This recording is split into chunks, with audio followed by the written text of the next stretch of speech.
네, 이야기 이어가겠습니다. 오늘은 열매나눔재단 사무총장님이신 김추인 목사님 모시고 이야기 나누고 있습니다. 자, 오늘 제가 너무 전반기에 좀 흥분을 해갖고 좋은 아이디어들을 갖고 계시다 했는데 열매나눔재단 사업 얘기를 좀 더 해보려고 하는데 이 결식아동 사업을 하고 계세요. 아니 이 시대에도 아직 굶는 사람이 있다고. 특히나 이 결식아동들이 결식아동이라고 말하면 만 18세 미만의 이제 우리 그 미성년자들일 텐데 아니 이런 말씀 드리면 좀 죄송하지만 이 시대에 결식아동이 있습니까? 저도 그렇게 사실은 처음에 생각했는데요. 저희가 2016년도에 이 사업을 시작하게 된 계기가 휘경공고라는 데에 이제 어느 선생님이 여선생님이었는데 학생이 한 일주일째 나오질 않아서 그 집을 찾아갔답니다. 그랬더니 지하에 이제 그 단칸방에 그 학생이 그냥 거기 누워 있으면서 식사를 못 해가지고 완전히 다 탈진해 있고 그래서 그 이후에 그 휘경공고에서는 선생님들이 그 아침 식사를 다 이렇게 본인들이 비용을 내서 이렇게 한 적이 있었습니다. 그래서 저희가 이런 문제가 있구나. 그래서 우리 재단이 그 명동에 위치하는데 그 후암동에 있는 이제 후암초등학교하고 저희가 맨 처음에 그 아침에 이제 우리가 식사를 좀 학생들한테 해주겠다. 그랬더니 너무 좋아합니다. 지금 통계적으로 한 30만 명 정도가 지금 아침 결식 위험이 있다 이렇게 얘기를 합니다. 30만 명이요? 예. 그러면은 뭐 거의 저희도 이제 통계적으로 이렇게 보면 어느 학교에 보면 한 10%는 취약계층의 그 아이들입니다. 예를 들어서 이제 뭐 차상위라든지 기초수급자, 그다음에 한부모나 혹은 조선 가정이 주로 이제 해당이 됩니다. 그렇죠. 그래서 저희가 초기에는 그 아침에 따뜻한 밥을 그들에게 주자 그래서 그 SK 도시락이라고 그래서 SK가 그 사회공헌 사업 많이 하는데 그 아침에 도시락을 해서 여러 가지 이제 그런 걸 한 적이 있었습니다. 그래서 거기하고 연결해 가지고 학교의 방과 전 이제 이 시간에 한 7시 반부터 저 선생님이 나오셔서 한 20명 뭐 이렇게 모아놓고 그 따뜻한 밥을 이거 다 배달을 해줬습니다. 처음에. 그래서 그렇게 해놨더니 이 학생들이 밥을 먹기 위해서 학교 일찍 오고 과거에는 매일 지각하고 그다음에 또 지각한 것뿐만 아니라 배고프니까 결국은 수업 때 졸고 근데 그게 싹 없어졌습니다. 그때. 그래서 선생님들이 너무 좋아했고 그 쭉 하다가 코비드가 이제 생겨서 그때부터는 저희가 이제 아주 좋은 유기농 그 식품을 주로 파는 이제 오아시스라는 데가 있는데 그곳에 하고 같이 이제 협력을 해가지고 지금 현재 한 250명 정도의 하는 학생들에게 일주일치 그 소위 말하면 뭐 밀키트라고 그럴까요? 이런 거를 바로 그 학생들 앞에 이제 배달을 해줍니다. 그러면 선생님들이 그것도 다 체크하시고 잘 먹었나 이렇게 해서 확인하고 있습니다. 저 지금 사실은 이 질문지 만들고 이렇게 답변을 좀 받으면서 사전에 받으면서 사실 놀란 게 물론 이제 한부모 가정도 있고 조선 가정도 있고 기초생활 그 가정도 있고 뭐 여러 가지 유형이 있을 거라고 생각을 하는데 30만 명이 되고 서울에 3만 명이라는 그렇게 지금 통계가 그렇게 보여주고 있습니다. 우리 아이들이 굶고 있다는 말에 제가 조금 약간 좀 마음이 지금 아니 그렇지 않습니까? 지금 시대가 어느 때인데 아직도 우리가 우리 어른들이 그런 말씀 많이 하시잖아요. 야, 몸만 건강한 말이야 먹고 사는데 대한민국에서 굶어 죽지 않아 이런 얘기 하는데 굶어 죽는 일이 생기고 지금 말씀 들어보니까 2016년에 고등학생이 지금 일주일 동안 식사를 못 하고 학교를 못 올 정도의 상황이 우리나라에서 벌어졌다는 게 이게 말이 됩니까 이게? 안타까운 현실입니다. 그 학생들이 기댈 데가 없는 겁니다. 그러니까 우리 사회가 이제 그런 어떤 그들을 보호하지를 못하고 있는 겁니다. 근데 참 아침 한 끼가 그들에게 참 힘이 되고 버팀목이 된다는 그런 걸 항상 갖고 있고요. 이들이 이제 학기 끝날 때 정도에는 그 땡큐 카드를 이제 선생님들이 쓰시라고 그래가지고 큰 이제 표에다가 뭐 고맙습니다 이렇게 쓰는데 아마 그거 보면 정말 좀 눈물 날 정도입니다. 아니 그럼 이 학생들 한 달에 식비가 얼마나 들어가요 그렇게? 한 달에 한 8만 원에서 한 10만 원 합니다. 1인당 지원을 주는데? 1인당. 그래서 아마 우리 좀 보시는 우리 시청자분들도 마음이 좀 움직이시면 이렇게 한 8만 원, 10만 원을 월 해주시면 한 학생을 우리가 이제 아침을 따뜻한 아침을 매길 수가 있습니다. 아하, 그렇네요. 참 이거 말씀 듣고 나니까 우리 어른들이 해야 될 일이 진짜 너무나 많은데 못 해주고 있다. 뭐 이런 생각이 들어갑니다. 대한민국에 결식아동이 30만 명이나 된다. 30만 명이면 30만 인구가 있는 도시가 어디죠? 이렇게 생각해 보면 이거 어마어마한데. 한 10%라고 에는 10% 15% 정도가 해당되는 것 같습니다. 항상 보면 어느 학교마다. 학교마다. 예. 10% 15%. 예. 이러니까 아이를 안 낳는 거 아닌가요? 이런 생각도 좀 지금 해보게 돼요. 저는. 예. 자, 그렇다 보니까 그러면 여기 여성가장이나 소상공인 지원 사업도 있는데 이 여성가장이라고 말하면 뭐 한부모 가정일 수도 있고 예. 또 아니면 뭐 한부모 가정일 수 있겠죠. 뭐 이혼이나 아니면 뭐 사별이나 뭐 여러 가지 이유가 있을 테니까 여성가정 소상공인 지원 사업 어떤 거 하고 계세요? 사례 중심으로 좀 얘기해 주면 좋을 것 같아요. 예. 여성가장 사업은 뭐 우리 동일하게 항상 이제 경제적으로 자립하게 하는 그런 것을 우리가 이제 추구하는데요. 그래서 그것이 무엇이 가장 좀 쉬울까 생각해서 저희가 우리 재단 건물의 1층에 아주 예쁜 더 나은 네일 그런 어떤 이제 네일샵을 저희가 열었습니다. 그래서 이제 거기에 매니저분이 계시고 1년에 인턴 이제 사원을 한 1년에 한 6, 7분 이렇게 뽑습니다. 그래서 6개월씩 그 2분이나 3분이 이제 거기서 OJT를 받습니다. 이게 뭐 자격증만 따가지고 손님 손을 이렇게 직접 잡을 수가 없거든요. 그렇죠. 예, 그래서 거기서 이제 적당하게 처음부터는 뭐 정말 청소부터 하는 거죠. 그죠. 그분들이. 원래 가면 주방에 그러다가, 가면 원래 밑바닥부터 청소하고. 그러다가 뭐 손질부터 하고 그다음에 뭐 이렇게 해서 쭉 한 6개월 있으면 그분들이 좀 숙달이 되시더라고요. 취업도 할 수 있고 또 창업도 할 수 있고. 그래서 그분들 그 동안에 6개월 하는 동안에는 저희가 월 100만 원 넘는 그냥 비용을 저희가 생활하실 수 있게 생활지원금. 합니다. 그리고 여기서 실제적으로 지금 창업 사례가 많이 나왔습니다.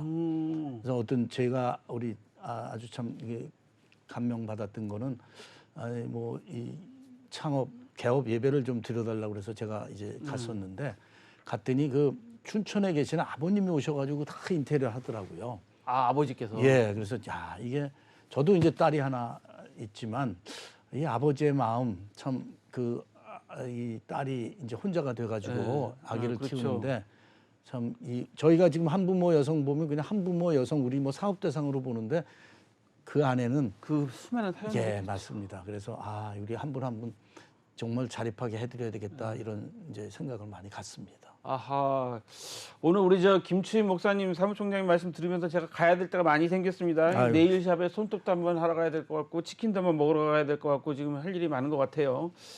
아하, 그러니까 이런 일들을 그러니까 여기서 이제 직접 실습을 6개월 동안 직접 해보고 자격증도 따고 나가서 창업을 할 수 있도록 도와준다. 예, 너무 좋아합니다. 거기 이런 데가 아니면 이 한부모 여성들은 가장 여성들은 이게 자녀가 있고 그렇죠. 거기에다 또 기술도 익혀야 되는데 자녀가 있으면 우선 취업이 굉장히 어렵습니다. 제한된 시간만 아르바이트식으로 하는데 절대로 그 지역에 있는 네일숍 그렇게 대표가 안 되지. 그걸 용납하기가 어렵거든요.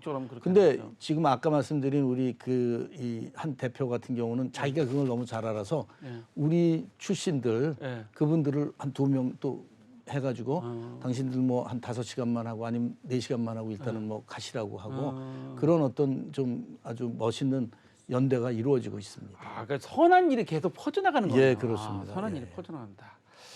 자, 우리 지금 재단 이야기를 계속 여쭤보고 있었는데 사업을 좀 개인적인 질문을 좀 드리고 싶어요. 제가 사실 우리 김추인 총장님 목사님을 모시게 된 계기가 은행원이셨답니다.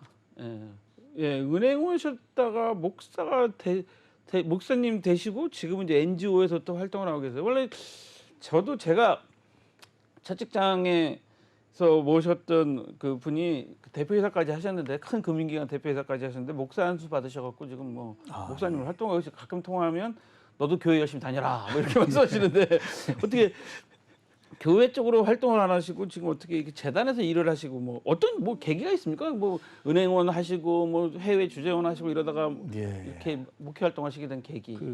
제가 페이스북에 제 닉네임이 오후 5시 품꾼이다 이런 이제 닉네임을 씁니다. 아주 늦게 예. 이제 포도원에 예. 초청을 받은 이제 품꾼이다 이렇게 이제 제가 닉네임을 쓰고 있는데요.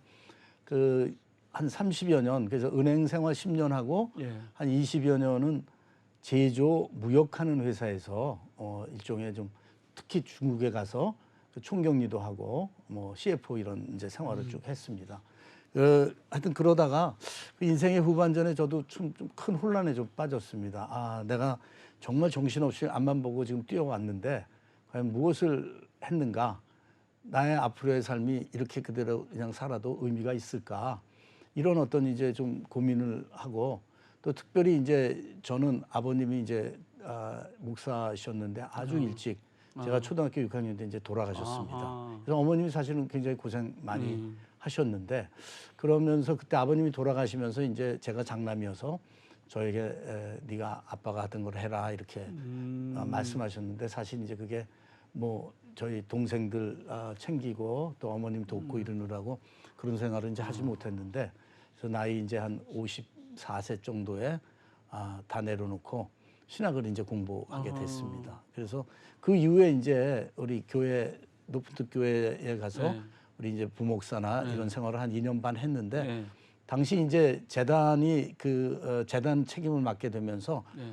재단에 파송할 사람이 이제 아주 제가 적격인 게 된 거죠. 그죠? 왜 은행은 예, 경험도 예, 있고 예. 하시니까. 그래서 바로 그냥 지금부터 한 8, 9년 전에 예. 이 재단의 이제 사무총장으로 일해서 지금 이제 쭉 하고 있습니다. 아하. 그러니까 지금 말씀 들어보면 이제 뭐 아버님께서 이제 목회 활동하셨다니까 근데 일찍 돌아가셨고 뭐 먹고 사는데 바쁘셔가지고 뭐 은행원도 하시고 제조업체에서 해외 파견 근무도 오래 하시고 뭐 이러시다 보니까 인생에 이제 뭐 삶의 의미가 뭐 있느냐 내가 뭐 때문에 살았냐 뭐 이런 생각을 들어가셔서 이제 신학교 졸업하시고 이제 목회 활동하시다가 교회에서 목회 활동하시는데 갑자기 재단이 생겼으니 예, 이 그렇습니다. 재단을 운영할 수 있는 경험자가 누구 있으셔? 그럼 보니까 기업 경험도 있고 은행 경험도 있네. 그래서 이제 파견 나오신 거잖아요. 그렇습니다. 이게 다 이게 운명인 것 같아요. 이런 것도 그죠? 그걸 저희는 이제 뭐 하나님의 뜻이라고 생각하고 있습니다. 저희는 종교 방송은 아니니까 경제 방송이니까 이게 경제 활동을 제대로 하시다 보니까 이 경제 활동에 대한 지식이나 그다음에 역량이 있는 나의 그 탤런트, 나의 재능을 또 이렇게 사회에 환원할 수 있는 기회가 생겼다. 뭐 예, 이렇게 그렇습니다. 보면 맞는 거잖아요. 맞습니다. 예. 아하. 자, 그럼 제가 궁금한 게 여기서 또 이제 저보다 선배님이시니까 또 여쭤보고 싶은 게 은행원이나 기업가로서의 보는 우리 사회, 또 이제 목회 활동하시면서 NGO 활동하시면서 보는 우리 사회, 뭐 어떻게 좀 다른가요? 좀 우리 시청자분들한테 좀 말씀해 주시고 싶으신 점이 있다면. 은행이라는 것이 이제 돈을 취급하는 것이고 금융 업무에 이제 집중하다 보니까 그 어떤 돈의 논리, 그다음에 이 세상에 정말 때로는 아주 처절하게 이 돈 문제를 해결 못해서 어렵게 되는 분도 많지 않겠습니까? 그래서 그렇지만 은행은 그 차가운 돈 때문에 따뜻한 그 옷을 입을 수는 없는 것 같았습니다. 예전에 제가 생활할 때는 이분들을 돕고 싶어도 어떤 그 방법을 찾을 수가 없었는데 뭐 아무한테나 막 금융을 빌려줄 수는 없는 거 아니겠습니까?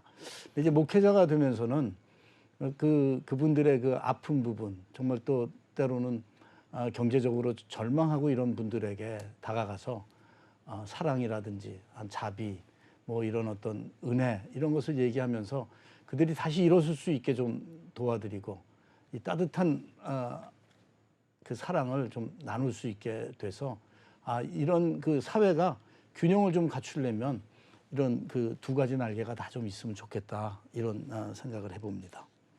아하. 지금 제가 서두에 사실 오프닝하면서 그 인천의 일가족 그 사건을 말씀드리면서 사실은 했는데 저도 그런 뉴스를 접할 때마다 정말 가슴이 아파요. 그분이 얼마나 그 절망적이셨기 때문에 그런 선택을 하셨을까. 더더군다나 자녀나 부인과 같이 그런 선택을 할 때는 정말 해서는 안 될 선택인데 그런 선택을 했었을까라는 생각이 들어가고 그럼 보도를 보면은 부채가 많다. 사업 뭐 투자를 했다가 뭐 실패를 해서 부채가 많다. 5억 때문에 우리가 우리 생명을 버려야 된다. 우리 가족이 일가족이 전부 다 일어설 길이 없다. 근데 사실 돈보다는 그 절망감이 더 큰 거 아니겠습니까? 맞습니다. 예. 실제적으로 그분들이 사회로부터 완전히 고립됐다는 그 생각. 네. 그래서 나는 이제 아무것도 할 수 없다라는 거. 그게 가장 이게 돈의 문제는 지금 우리나라가 기본적으로 기초수급자나 이렇게 네.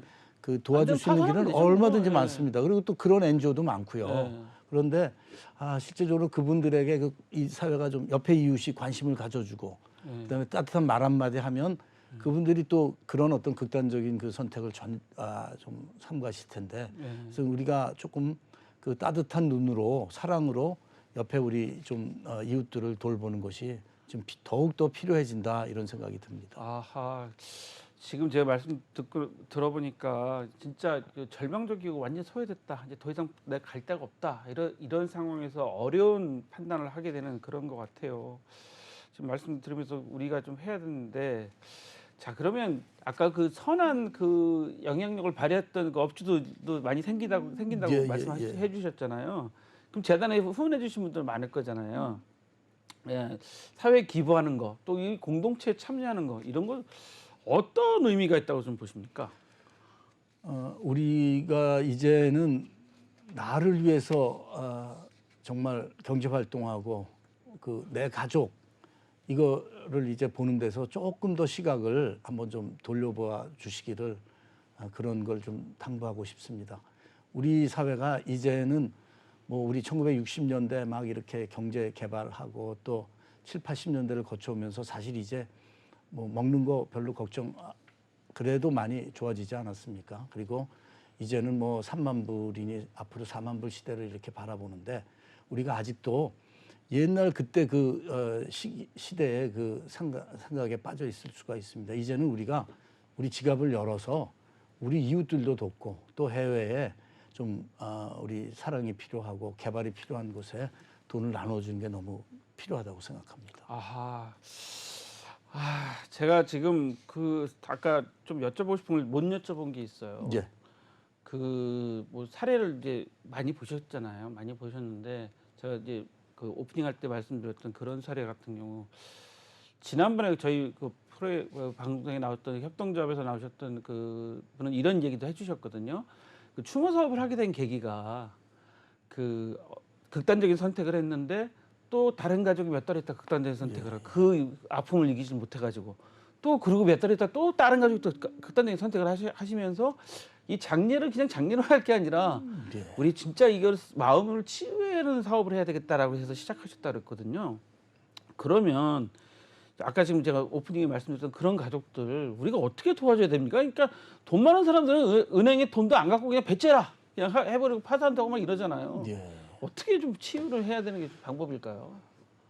이제 나에서 좀 이제 우리 그다음에 뭐 나의 어떤 네트워크에서 조금 이웃을 향한 그런 어떤 공동체 의식 이러한 것을 조금 더 관심을 가져야 되지 않을까. 우리 사회가 지금 너무 파편화돼 있고 자기 중심적이고 외부의 모든 게 다 차단돼 있는 경우가 참 많다고 생각을 합니다. 특별히 우리 또 이 MZ 세대들도 굉장히 그 이제 자신들의 욕구만 이렇게 추구하는 또 그런 이제 경향으로 조금 쏠리고 있어서 좀 많이 이제 좀 마음이 좀 아픈데요. 우리 사회가 어른부터 아이까지 그런 어떤 공동체 의식을 조금 더 가졌으면 그러면 그런 좀 불행을 막을 수 있지 않을까 이렇게 생각을 합니다. 아하, 그러네요.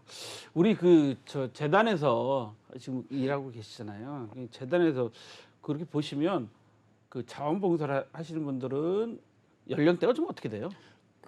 조금 굉장히 다양합니다. 네. 나이 드신 분이 네. 그 자기 아들하고도 이렇게 오시는 경우도 있고요. 네. 그다음에 또 젊은 대학생들 같은 그런 분들도 많고 그건 뭐 굉장히 다양합니다. 다양합니까? 예. 그리고 이제 후원하시는 분들도 저희가 이렇게 쭉 보면 예.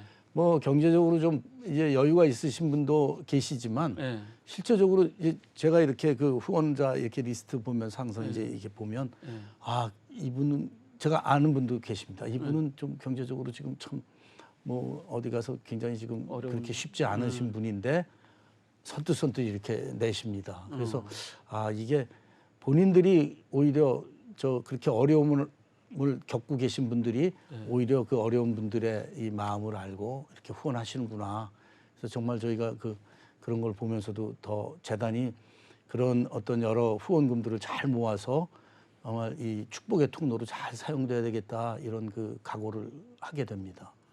그러니까 없는 사람이 없는 사람 마음을 더 잘하는 건가요?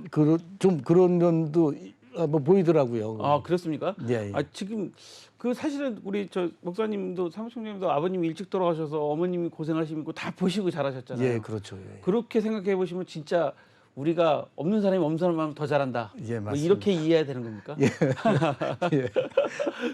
아, 자 이제 마지막 질문 좀 한 가지 드리고 싶은데요. 이제 미래 세대가 우리 사회에 기여할 방향이 좀 있을 것 같아요. 저는 어떤 방향으로 해야지 우리 사회 발전이 될지 도움이 될지.